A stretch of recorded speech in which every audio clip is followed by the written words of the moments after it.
livro de Jonas é um livro didático. É a história de um profeta. E nós temos muitos indícios de que essa história é uma história fictícia. Ou seja, uma história narrada para ensinar uma mensagem, mas não para contar uma história real. Nós vamos ver aqui, no decorrer do nosso estudo, que isso realmente se comprova.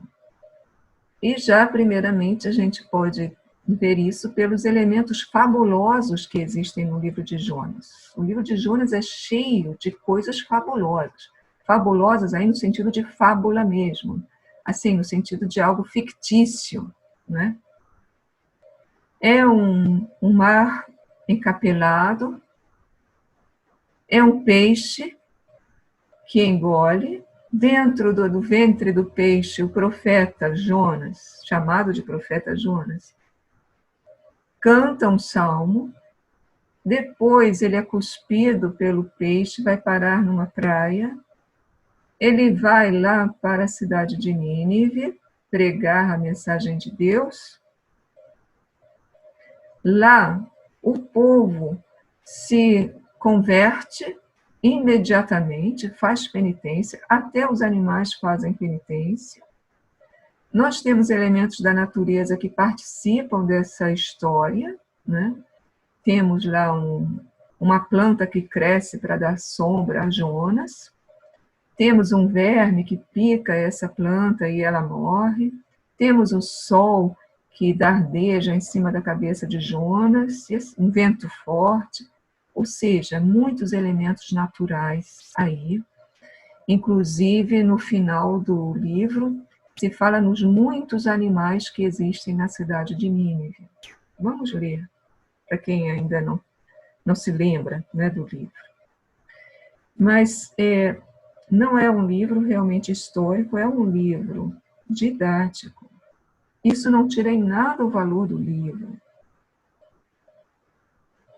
Nós temos aqui um livro que, pelo teor dele, pela teologia dele, pela linguagem dele, é um livro tardio. Tardio, que nós dizemos, é um livro pós-exílico. Ele deve estar localizado ali, segundo o que se pode entender, do século V para frente, na época do Império Persa, ou já no Império Grego, final do século IV. Por todos os indícios, inclusive pela linguagem, a gente percebe a mudança do hebraico bíblico, não é? Como a língua vai evoluindo. Mas vamos lá.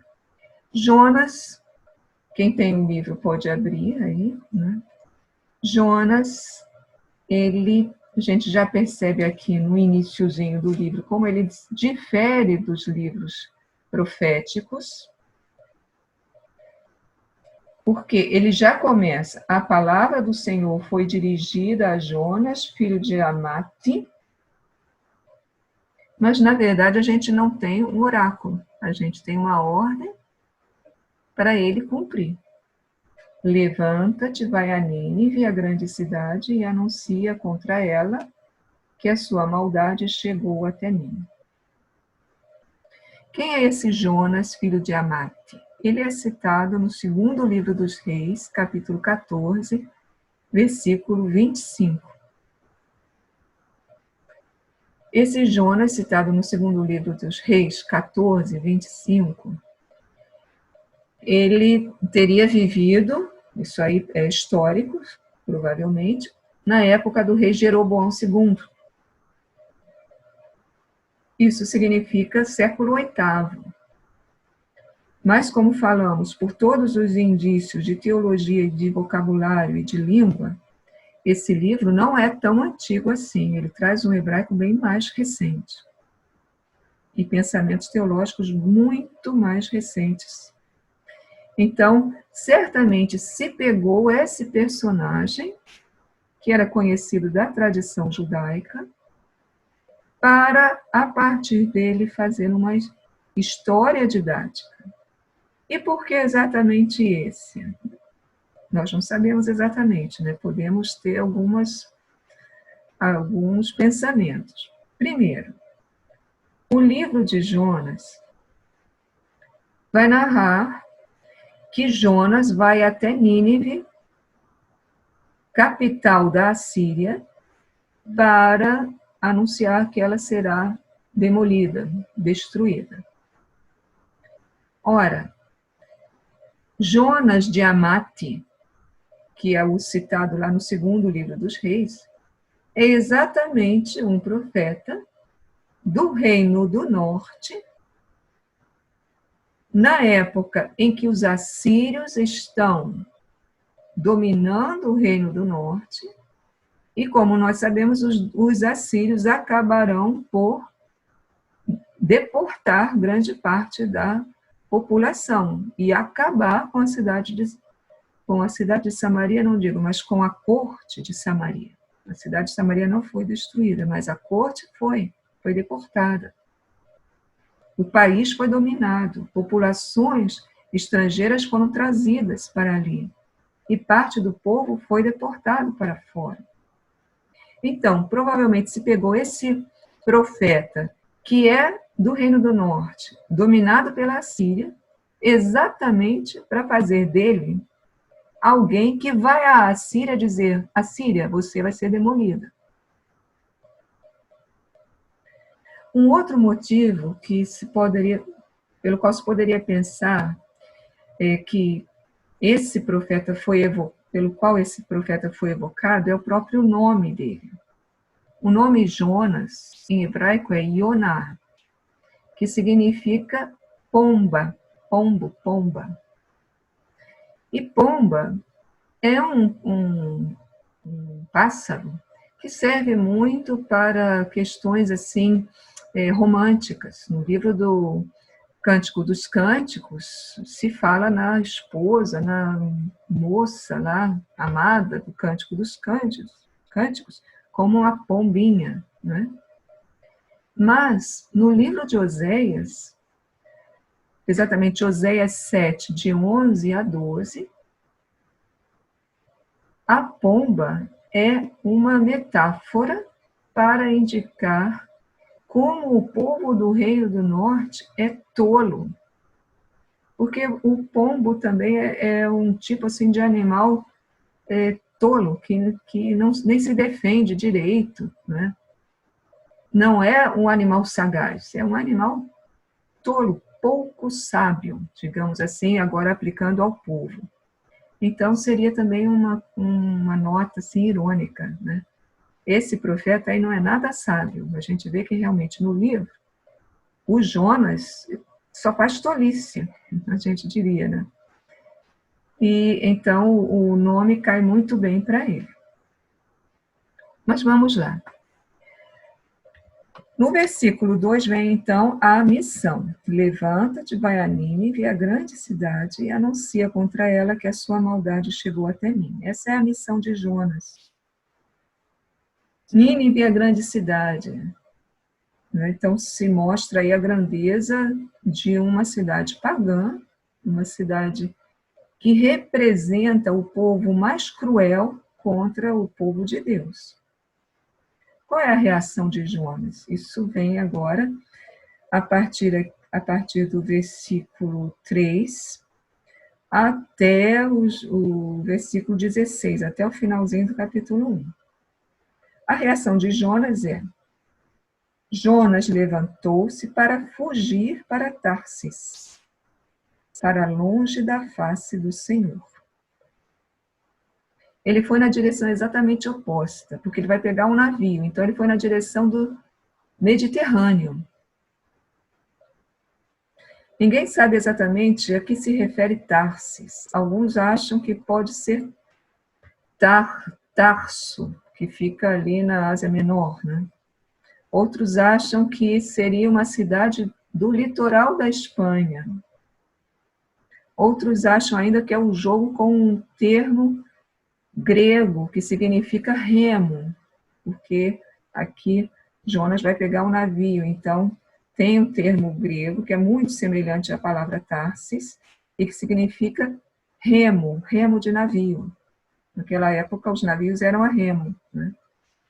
Então, ele vai, o que interessa aqui é isso, ele vai na direção exatamente oposta.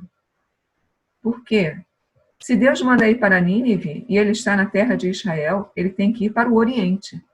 E ele está indo para o Ocidente. O versículo continua dizendo: ele desceu a Jope. Jope é o porto principal ali que serve à terra de Israel, ainda naquela época, né? E encontrou um navio que ia para Tarsis. Pagou a passagem e embarcou para ir com eles para Tarsis, para longe da face do Senhor. Ou seja, é uma fuga, 2 vezes se fala disso, para longe da face do Senhor. Ele é o oposto do profeta obediente, ele é o profeta que não quer ser obediente, que não quer ser mensageiro de Deus, que não quer cumprir a ordem de Deus. É interessante aqui, ele desceu a Jope. É claro que isso é geográfico, porque se ele está na região do Reino do Norte e vai para o litoral, ele vai descer, sem dúvida. Pelo menos alguma coisa ele vai descer. Mas é interessante a gente prestar atenção nesse verbo, porque ele vai voltar depois, esse verbo. E aí vamos ver o que aconteceu. Já conhecemos, mas vamos retomar aqui o texto. Mas o Senhor lançou sobre o mar um vento violento, e houve no mar uma grande tempestade, e o navio estava a ponto de naufragar. Os marinheiros tiveram medo e começaram a gritar cada qual para o seu Deus. Lançaram ao mar a carga para aliviar o navio. Jonas, porém, havia descido para o fundo do navio. Tinha-se deitado e dormia profundamente. Vejam que oposição. Os marinheiros são todos não israelitas, sem dúvida, né? São pagãos, nós diríamos na nossa linguagem.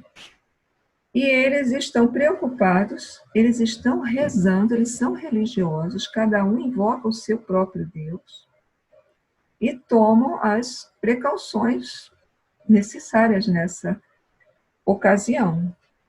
E aquele verbo que antes tinha aparecido, o verbo descer, ele desceu a Jope e entrou no navio, aparece aqui novamente no versículo 5. Jonas, porém, havia descido para o fundo do navio. Tinha se deitado e dormia profundamente. Ou seja, como lá naquele versículo 3, ele desceu a Jope para se afastar do Senhor, aqui ele desce ao porão do navio, é como se ele quisesse se afastar de Deus ainda nessa situação. Eu não quero saber disso, eu não vou rezar a Deus. Ele não reza. Então, é um outro modo de enfatizar como ele está realmente fugindo de Deus. E ele dorme profundamente. Esse sono aqui é aquele mesmo sono que aparece lá no Gênesis 2, o sono de Adão, né? Que Deus manda a Adão e aí faz a mulher da costela. Um sono profundo, que ninguém consegue acordar a pessoa desse sono profundo. Há, então, uma oposição aí, uma contraposição entre a atitude dos marinheiros e a atitude do israelita. Ora, se isso aqui é um livro judaico, e né? O que nós esperaríamos? O judeu faz o que está certo, e os pagãos fazem o que está errado. E aqui nós temos exatamente o oposto. O judeu está fazendo o que está errado, e só os pagãos que estão fazendo o que está certo. Há uma ironia aqui também. Com isso já se passa alguma coisa de mensagem, evidentemente. Os pagãos não são tão maus assim como nós judeus pensamos, né? E os judeus também não são tão bonzinhos assim, tão piedosos como se pensa. No versículo 6, vem o comandante do navio. que acorda Jonas: como podes dormir? Levanta-te, invoca o teu Deus. Talvez Deus se lembre de nós e não pereçamos. Vejam que o comandante é religioso. Eles diziam uns aos outros, agora os marinheiros: vinde, lancemos sortes para saber por causa de quem nos acontece essa desgraça. Isso é a mentalidade antiga, comum, né? Se há alguma coisa negativa, alguém é culpado por ela. Eles lançaram as sortes e a sorte caiu sobre Jonas. E lhes disseram então: conta-nos qual é a tua missão. Ou seja, eles já sabem que ele tem uma missão. De onde vens? Qual a tua terra? A que povo pertences? Jonas respondeu: eu sou hebreu. Interessante, ele usa a terminologia mais antiga. Hebreu é aquela terminologia para o povo que está no Egito. Eu sou hebreu. Venero Adonai, o Deus do céu que fez o mar e a terra. Então os homens foram tomados por um grande temor. Veja só, quando falam o nome de Adonai, que é o Senhor que fez o céu e a terra, para o qual Jonas não está dando muita importância, os marinheiros ficam temerosos e perguntam: que é isto que fizeste? E aí o narrador explica: pois os homens sabiam que ele fugia para longe da face de Adonai, porque lhes tinha contado. E aí então os marinheiros disseram: que te faremos para que o mar se acalme em torno de nós? Você que é o culpado de tudo isso. Então, vejam como os marinheiros não querem jogar Jonas no mar. Eles querem buscar uma outra solução. Nesse ponto também se mostra aí a solidariedade, a humanidade dos estrangeiros, né? Que te faremos para que o mar se acalme em torno de nós? Ele lhes disse: tomai e lançai-me ao mar, e o mar se acalmará em torno de vós, porque eu sei que é por minha causa que esta grande tempestade se levantou contra vós. E assim, realmente, se Jonas vai ser lançado no mar, ele não vai precisar ir a Nínive. No fundo, ele está querendo fugir à sua missão. Então, os homens remaram para atingir a terra. Vejam só, eles não queriam jogar Jonas no mar. Não jogam. Ainda remam, tentam sair daquele problema, mas não puderam, pois o mar se tornava cada vez mais tempestuoso contra eles. Eles então invocaram o Deus dos judeus, Adonai, e lhes disseram: Adonai, não queremos perecer por causa da vida deste homem. Não coloques sobre nós o sangue inocente, pois tu agiste como quiseste. Então, eles mostram a reverência para com o Deus dos judeus. E tomaram Jonas e o lançaram ao mar. E o mar cessou o seu furor. Os homens foram então tomados por um grande temor para com Adonai, ofereceram um sacrifício a Adonai e fizeram votos. Lá, de acordo com os seus ritos, certamente. Aqui é uma grande contraposição. Eles são muito mais piedosos do que o judeu. E o livro já está querendo mostrar isso. Os pagãos têm valores. Não são só maus, não são só ímpios. Isso é um ponto de teologia que aponta para uma época tardia do livro. Sobretudo após a reforma de Esdras e Neemias, que ocorreu no século V, segunda metade do século V, Neemias e Esdras a partir do ano 398, primeira metade do século IV. Esses dois, que são responsáveis por reestruturar, né, toda a nação judaica após a volta de Babilônia, são muito importantes. No entanto, eles tenderam bastante para um fechamento, que a gente entende naquela época. Eles queriam preservar o povo de Judá da influência dos estrangeiros, dos persas, e ainda do povo que vinha de Babilônia, trazia talvez alguma coisa ainda de Babilônia, os descendentes, né?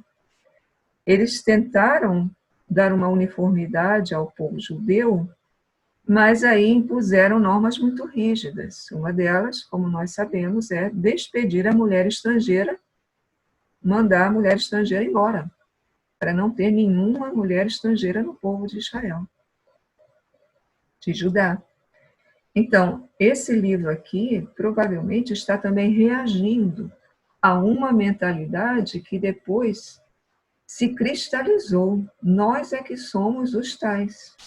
Os estrangeiros são todos segunda classe, indo até contra a abertura que nós já vimos que foi feita no Deutero Isaías, o universalismo salvífico, o Trito Isaías também, o universalismo salvífico até mais amplo. E depois da reforma de Esdras e Neemias, havia esse enrijecimento. E aí, então, o livro de Jonas quer mostrar o outro lado. Não é bem assim. Existem valores. Com isso, não é para nós perdermos a nossa fé. Mas, se um povo estrangeiro, e eles voltam à mensagem do Deutero Isaías e do Trito Isaías, se um povo estrangeiro se converter, se um povo estrangeiro adorar o nosso Deus, ele pode participar das nossas bênçãos, das bênçãos de Abraão, das bênçãos que Deus prometeu a nós. Então, isso aí é um pouco o que aparece no primeiro capítulo. O segundo capítulo entra aqui com uma segunda intervenção de Deus. A primeira intervenção foi chamar Jonas e depois mandar uma tempestade no mar, né? A segunda intervenção aparece no capítulo 2. Adonai determinou que surgisse um peixe grande para engolir Jonas. Provavelmente eles tinham conhecimento de baleias, provavelmente, né? Peixes muito grandes, onde caberia até uma pessoa dentro do peixe. Jonas permaneceu nas entranhas do peixe 3 dias e 3 noites. Isso significa um tempo longo, né? Talvez se fale aqui de 3 dias e 3 noites também para preparar aquilo que depois vai ser a mensagem de Jonas, lá na cidade de Nínive. Dentro de 40 dias, a cidade de Nínive será destruída. É um tempo mais longo ainda. Mas se diz que a cidade de Nínive era uma cidade grande que levava 3 dias para ser atravessada. Então, provavelmente há alguma preparação aí. Ou simplesmente, se quer dizer, ele ficou um bom tempo lá. E aí, então, dentro do peixe, vem o versículo 2, Jonas orou ao Senhor, seu Deus, das entranhas do peixe, e disse. E aí vem um grande salmo. Um salmo que é um salmo de ação de graças. Ele já está cantando a libertação do peixe, que ele terá diante do peixe. Quando ele diz ali, por exemplo, no versículo 6, capítulo 2, versículo 6, as águas me envolveram até o pescoço, o abismo cercou-me, a alga enrolou-se em volta de minha cabeça. Eu desci até as raízes das montanhas, é uma concepção antiga de que as montanhas afundavam raízes lá no fundo do mar. A terra, cujos ferrolhos estavam atrás de mim para sempre. Mas tu fizeste subir da fossa a minha vida, Senhor meu Deus. Então ele já está cantando, agradecendo pela sua libertação do ventre do peixe. Tanto que ele vai dizer lá no versículo 10, quanto a mim, com cantos de ação de graças, oferecer-te-ei sacrifícios e cumprirei os votos que tiver feito. Ao Senhor pertence a salvação. Então o Senhor falou ao peixe, e este vomitou Jonas sobre a terra firme.